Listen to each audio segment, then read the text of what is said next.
Hello everyone, welcome to my YouTube channel success mantra. जैसा कि आपने थंबनेल में देखा है कि क्वेश्चन है यूपी जूनियर सुपर टेट में पेपर का पैटर्न कैसा होगा, इजी होगा या टफ होगा। बहुत सारे बच्चे कंफ्यूज हैं कि पेपर में जो क्वेश्चंस आएंगे वो किस लेवल के होंगे, हाई स्कूल लेवल के होंगे, इंटर लेवल के होंगे कि ग्रेजुएशन लेवल के होंगे, टीजीटी जैसे होंगे या टीजीटी से लेवल कम होगा। कोई इजी क्वेश्चन करा रहा है तो उसमें उन लोगों को प्रॉब्लम है कि क्वेश्चन पेपर टीजीटी लेवल का आएगा, जो टीजीटी लेवल का करा रहा है तो कह रहा है इतना टफ नहीं आएगा, पेपर बहुत ईजी है। तो ये बहुत सारी कन्फ्यूजन बच्चों में है अभी कि हम पढ़ें तो क्या पढ़ें और कैसे पढ़ें कि हमारा जो एक मंथ में है प्रिपेयर हो जाए। ठीक है, चलिए इसी बारे में आज हम स्टार्ट करते हैं। ये मेनली साइंस और मैथ्स के लिए ही है। इस वीडियो में हम लोग साइंस के बारे में डिस्कस करेंगे और जिसके बाद नेक्स्ट वीडियो आएगी उसमें हम मैथ्स का देखेंगे। ठीक है, तो पहले हम बात कर लें साइंस का। और जो ये मेनली हमने वीडियो बना रहे हैं ये जो है यूपी जूनियर टेट का जो पेपर हुआ था उसी के बेस्ड पर है। ठीक है, तो जिन्होंने यूपी जूनियर टेट का रिजल्ट पेपर दिया होगा तो वो जानते हैं कि पेपर का लेवल अच्छा था। ठीक है, ये नहीं कह सकते हैं कि रटे रटाए क्वेश्चन थे, बहुत अच्छे क्वेश्चन थे जिसमें थोड़ा सा दिमाग लगाना पड़ा था। ठीक है, तो आप पहली बात कि जो रटे रटाए क्वेश्चन हैं उनको पीछा करना छोड़ दीजिए, आप मत पढ़िए। ठीक है, वैसे क्वेश्चंस नहीं आएंगे। हाँ, हो सकता है कि आप 2 क्वेश्चंस आ जाएं। सारे क्वेश्चंस जो भी आपके आ रहे हैं वो कैसे आ रहे हैं, लॉजिक बेस्ड आ रहे हैं। ठीक है, लॉजिकल पढ़िए, लॉजिक पढ़िए आप। ठीक है, ऑप्शंस को याद ना करिए, आप क्वेश्चन को समझने की कोशिश करिए। चलिए स्टार्ट करते हैं। तो हम 3 पार्ट्स में इसको डिवाइड कर लेते हैं, दैट इज़ फिजिक्स, केमिस्ट्री और बायो। चलिए पहले हम लोग देखते हैं फिजिक्स का ही, चलिए देख लेते हैं। तो अगर हम फिजिक्स की बात करें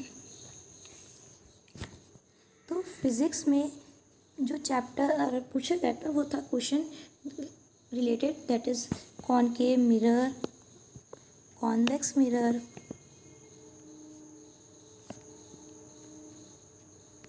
एंड लेंस से रिलेटेड। तो ये आपके क्लास 10th का ही है। ठीक है, आपका एनसीईआरटी में भी मिल जाएगा, यूपी बोर्ड की बुक्स में भी मिल जाएगा, आईसीएससी की बुक्स में भी मिल जाएगा। तो ये चैप्टर आपको पढ़ना है, इससे क्वेश्चन बनेंगे। इसके न्यूमेरिकल्स कब फोकल लेंथ पॉजिटिव होती है, कब नेगेटिव होती है, ये सब काफ़ी पूछा गया था। तो ये जो आपका क्लास 10th लेवल का, मतलब जो फिज़िक्स पूछी जाएगी वो ज़्यादा हाई लेवल की, ग्रेजुएशन लेवल की नहीं होगी, आपकी 10th लेवल की होगी। और ज़्यादा कुछ क्वेश्चन अगर आपके पूछे जाएंगे तो 11th की 12th की पूछ लिए जाएंगे। ठीक है, जो नेक्स्ट क्वेश्चन आया था अगर हम उस पर ध्यान दें तो वो था that is angle of dip at magnetic equator. ठीक है, तो angle of dip at magnetic equator class 10 तक की नहीं है। तो ये जो आपका क्वेश्चन था वो आपका 11th और 12th से लिया गया था। ठीक है, 11 12 दोनों ही कह रहे हैं, तो 11th या 12th का ही चैप्टर है ये। और ये आपका ल्यूसेंट बुक में भी काफ़ी चीज़ें दी हुई हैं इसके बारे में, हम उतना ही पढ़ लेंगे तो सफिशिएंट है। अगर जो चैप्टर नहीं पढ़ना चाह रहा, अगर आपने ल्यूसेंट पढ़ ली तो उतना भी इनफ है। ठीक है, तो इससे ये क्वेश्चन आया था।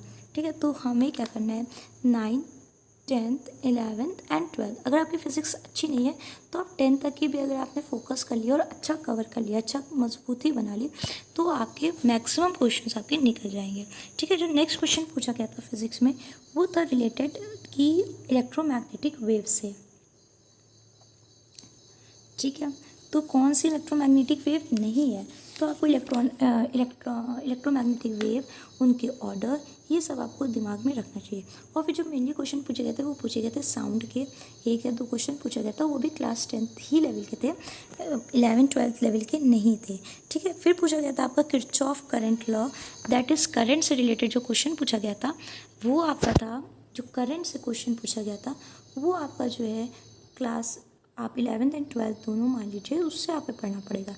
ठीक है, किरचॉफ लॉ पूछा गया था, कुछ लोग ऐसे ही याद करा हुआ क्वेश्चन है, बेसिक क्वेश्चन था, कोई दिक्कत नहीं है। और ज़्यादा से ज़्यादा अगर आपसे पूछेंगे तो आपको पूरा दे दिया जाएगा और आपसे कहा जाएगा रेजिस्टेंस और ये सब निकालो। तो ये सब जो है, फिर पूछा गया था आपका work power energy, kinetic energy, potential energy, work power energy, इनसे रिलेटेड क्वेश्चंस पूछे गए थे। तो ये भी आपका जो है आपका क्लास 10 से ही पूछा गया था, 11 12 के क्वेश्चन नहीं थे। डायरेक्ट फॉर्मूला पूछा गया था मोमेंटम का। ठीक है, कि काइनेटिक एनर्जी और मोमेंटम का जो रिलेशन होता है वो आप निकाल लिए, वो आप बताइए। तो ये इजी था, इतना कोई टफ नहीं था। तो ये आपने इजीली निकाल लिया होगा और इससे रिलेटेड न्यूमेरिकल्स करके जाइए, बहुत बहुत इंपॉर्टेंट है। तो जो ये चैप्टर्स आपने देखे हैं, जो बताए हैं इस वीडियो में, ये ज़रूर लगाइए, ठीक है। तो आप 11th-12th में ज़्यादा मत करिए, आप 10th तक ही पढ़िए, बेसिक पढ़िए थोड़ा सा, लेकिन एडवांस के लिए तैयार रहिए। जो क्वेश्चन है वो अच्छी आएंगे, ठीक है। तो आप फिज़िक्स की ऐसे ही तैयारी करिए और आप 10th तक की अच्छे से फिज़िक्स, जितनी भी आपकी फ़िज़िक्स है वो आप अच्छे से पढ़ लीजिए। ज़्यादा क्वेश्चंस भी नहीं पूछे गए थे और हीट से रिलेटेड क्वेश्चन पूछा गया था, वो भी एसआई यूनिट्स। तो जितने भी आपकी यूनिट्स हैं, ठीक है, यूनिट्स हैं, ये सब अच्छे पढ़िए, क्योंकि साउंड की भी पूछी गई थी और हीट की भी पूछी गई थी। तो 2 यूनिट्स आपकी पूछी गई थी। और फिर साउंड चैप्टर बहुत इंपॉर्टेंट है और साउंड से कई क्वेश्चन आए थे, 2-3-4 क्वेश्चन आए थे। लाइट हो गया आपका, कॉनकेव कॉन्वेक्स, रिफ्रैक्शन रिफ्लेक्शन, ठीक है। करंट हो गया आपका 9-10th का ही, 10th का ही है। फिर 9th का अगर आप बात करें तो वर्क पावर एनर्जी हो गया, ग्रेविटेशन हो गया। तो ये सब चीज़ें आप जो है कवर कर लीजिए। मतलब 9th एंड 10th अगर आपने लगा लिया तो आपके मैक्सिमम 90%, कहिए 95% क्वेश्चन आप सॉल्व कर लीजिए। बचेंगे आपके 5% क्वेश्चन, 2-3 क्वेश्चन आ सकते हैं 11th-12th के, हो सकता है 4-5 आ जाए। तो अगर आप उनको टिक पे ऐसे लगा लेंगे तो भी आ जाएगा। अगर आप 11th-12th पे ज़्यादा फोकस करेंगे और 9-10 नहीं पढ़ेंगे तो वो आपको ज़्यादा लॉस हो जाएगा उससे, ठीक है। चलिए अब हम बात करते हैं केमिस्ट्री की। तो केमिस्ट्री में अच्छा खासा पूछा गया था, काफ़ी क्वेश्चंस पूछे गए थे। चलिए पहले हम स्टार्ट करते हैं ऑर्गेनिक से। तो जो ऑर्गेनिक आई थी, ठीक है, बहुत बेसिक कराई जा रही है, वो आप बेसिक नहीं आएगी। जब आप सोचिए जूनियर टेट में अच्छा लेवल था, तो फिर आपका सुपर टेट है तो उसमें और अच्छा लेवल होगा, ठीक है। तो पहले आपकी जो ऑर्गेनिक है वो IUPAC नॉमेनक्लेचर, जो कि TGT में एक भी क्वेश्चन नहीं आया, लेकिन आपका जूनियर सुपर टेट में आएगा, पक्का आएगा, 110% आएगा ही आएगा। तो IUPAC आप तैयार रखिए। अब कुछ लोग कराएंगे एसिड की, कुछ लोग कराएंगे आपको सिंपल सी IUPAC कराई जाएगी, जो कि आपको सिंपल तो आती है, तो थोड़ी सी आप कॉम्प्लेक्स करिए, मतलब थोड़ी सी आप टफ करिए, ठीक है। जैसे आपकी टोन की है, ठीक है, ईस्टर की है, ईथर की है, ये सब आप देखिए कि कैसे लिखा जाता है, कैसे करा जाता है, ठीक है। फिर आपका आता है 1 डिग्री, 2 डिग्री, 3 डिग्री। वो आपको पता होना चाहिए कि कैसे जो है हम चेक करते हैं carbon, number of carbon 1 degree में, 2 डिग्री में, 3 डिग्री में। फिर आया था आपका, जो क्वेश्चन आया था वो आया था आपका, that is nucleophilic addition reaction. मतलब जो न्यूक्लियोफाइल्स, इलेक्ट्रोफाइल्स,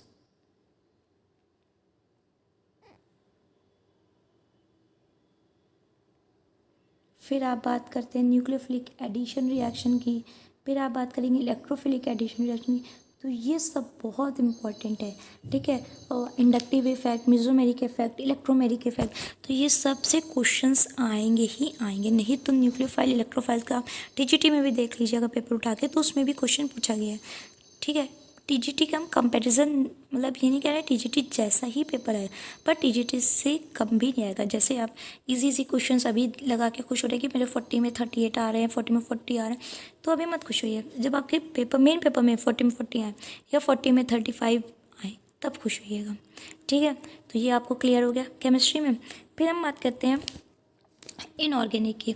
तो इनऑर्गेनिक में देखिए, ऑर्गेनिक में आप अल्कोहल, फिनॉल और जो आपके एसिड्स हैं, ईस्टर हैं, ईथर हैं, की प्रिपरेशन की नेम रिएक्शन, ये सब पे मत जाइए।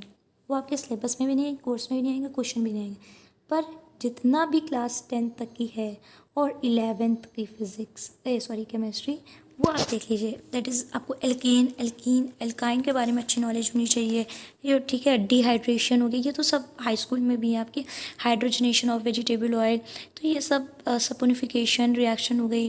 फिर आपका जो मिशेल फॉर्मेशन होता है, ये सब आपको आइडिया होना चाहिए, ठीक है। चलिए फिर हम आते हैं इनऑर्गेनिक के बारे में। तो इनऑर्गेनिक में जो पहला चैप्टर है आपका पीरियोडिक टेबल, मस्ट है, क्वेश्चन आना ही आना है। पीरियोडिक टेबल, मेटलर्जी, ज़्यादा टफ नहीं आएगी, आपकी आएगी राइटिंग, होप आपको समझ में आएगी। मेटलर्जी क्वेश्चन कुछ नहीं है, क्लास 10th के ही आएंगे, 9th एंड 10th। आप ज़्यादा पीरियोडिक टेबल के चक्कर में मत पड़िए कि हम बड़े बड़े चीज़ें पढ़ लें, एक्सेप्शंस पढ़ लें, ये पढ़ लें। वो TGT का है, हमें क्या करना है, जूनियर सुपर टेट का पढ़ना है।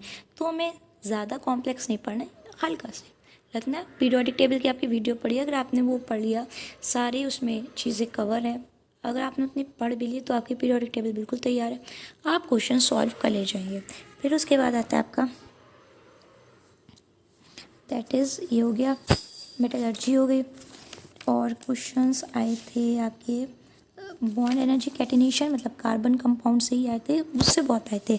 मेटलर्जी से भी कई काफ़ी क्वेश्चन थे। फिर आया था mole concept, that is physical. अगर हम फिजिकल के बारे में आ जाए तो फिजिकल में आपके मोल कॉन्सेप्ट, जो कि आपका 9th का चैप्टर है, लेकिन जो क्वेश्चन आया था वो आपका मोल फ्रैक्शन से आया था, मतलब 11th क्लास की मोल कॉन्सेप्ट लिया गया था।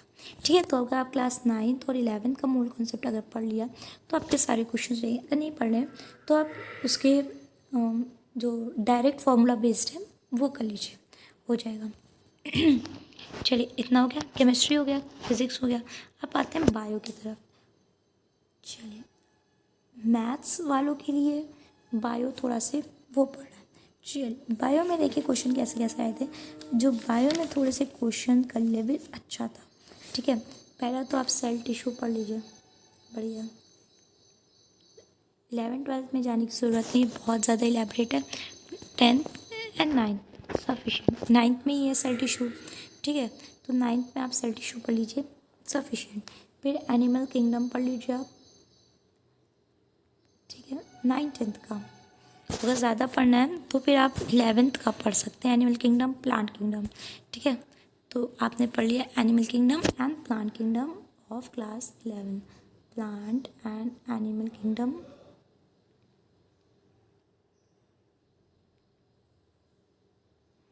क्लास 11th और 9th का। अब मैथ्स स्टूडेंट्स अगर आपका ज़्यादा नहीं जा रहा है दिमाग में तो आप 9th का भी पढ़ लीजिए, सफिशिएंट है। ठीक है, लेकिन अगर आपको पढ़ना है तो 11th का आप पढ़ लीजिए। फिर आते हैं थोड़े से हार्मोन से रिलेटेड क्वेश्चन, ठीक है, तो वो भी बहुत इंपॉर्टेंट है। तो आप जो फिर आपका जो कोऑर्डिनेशन वाला चैप्टर है वो आपको पढ़ना पड़ेगा, नर्व सेल वाला और सारे सिस्टम बहुत अच्छे से होना चाहिए। उसकी वीडियो बनी हुई है लाइफ प्रोसेस की, आप जाके प्लेलिस्ट में चेक कर सकते हैं। ठीक है, तो लाइफ प्रोसेस ज़्यादा नहीं पढ़ना है डीप में, 10th सफिशिएंट। ठीक है, और कंट्रोल एंड कोऑर्डिनेशन चैप्टर है वो आप पढ़ लीजिए, उसी में आपको जितने भी पढ़े मिलेंगे हार्मोन्स वो आप पढ़िए, सफिशिएंट। ज़्यादा पढ़ना है फिर 12th पढ़िए। अगर आपको उतना आता है, ठीक है, आपको ज़्यादा पढ़ना है तो आप 12th की भी पढ़ सकते हैं, लेकिन आप ग्रेजुएशन लेवल की पढ़कर अपना टाइम मत वेस्ट करिए। ठीक है, तो सारे क्वेश्चन इन्हीं बेस पर आए थे। अब एक दो क्वेश्चन तो थोड़े से लेवल के होंगे, ऐसा तो है नहीं कि सारे क्वेश्चन जो है आपको मिल जाएं।